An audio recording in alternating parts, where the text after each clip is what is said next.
గతంలో టిడ్కో గృహాలను 90% పూర్తి చేస్తే వైకాపా ప్రభుత్వం వాటిపై రూపాయి కూడా ఖర్చు చేయలేదని మంత్రి నిమ్మల రామానాయుడు మండిపడ్డారు. టిడ్కో గృహాలను బ్యాంకుల్లో తాకట్టు పెట్టి లబ్ధిదారులను తీవ్ర ఇబ్బందులకు గురిచేశారని ఆగ్రహం వ్యక్తం చేశారు. పశ్చిమ గోదావరి జిల్లా పాలకొల్లులో టిడ్కో గృహాల సముదాయంలో మంత్రి నిమ్మల తెదేపా కార్యకర్తలతో కలిసి శ్రమదానం చేశారు.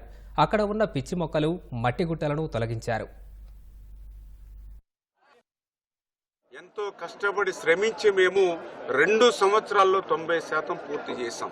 మరి ఈవేళ ఈయన అధికారంలోకి వచ్చిన తర్వాత జగన్మోహన్ రెడ్డి ₹1 దీని మీద ఖర్చు పెట్టకపోగా మేము కట్టినటువంటి ఇళ్లను సైతం బ్యాంకులకి తాకట్టు పెట్టి ఒక్కొక్కరి నెత్తి మీద 3,80,000 ఈ రోజు వడ్డీతో కలుపుకుంటే 8-10 లక్షల రూపాయలు చొప్పున నా పాలకొల్లు నియోజకవర్గంలోనే మేము కట్టినటువంటి ఎన్టీఆర్ టిడ్కో ఇళ్ల మీద 180 కోట్ల రూపాయలు ఈవేళ ఆయన తనఖా పెట్టి ఆయన అకౌంట్లోకి తరలించుకున్నటువంటి పరిస్థితి.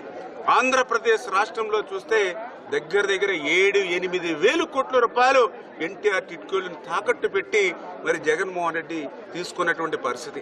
మరి ఆ తాకట్టు పెట్టినటువంటి డబ్బులు కూడా కొన్ని కనీసం ఆ ఎన్టీఆర్ టిడ్కో ఇళ్లు బ్యాలెన్స్ వర్క్ పూర్తి చేయడానికి కూడా ఉపయోగించాల. ఏమైపోయినాయి ఆ డబ్బులు?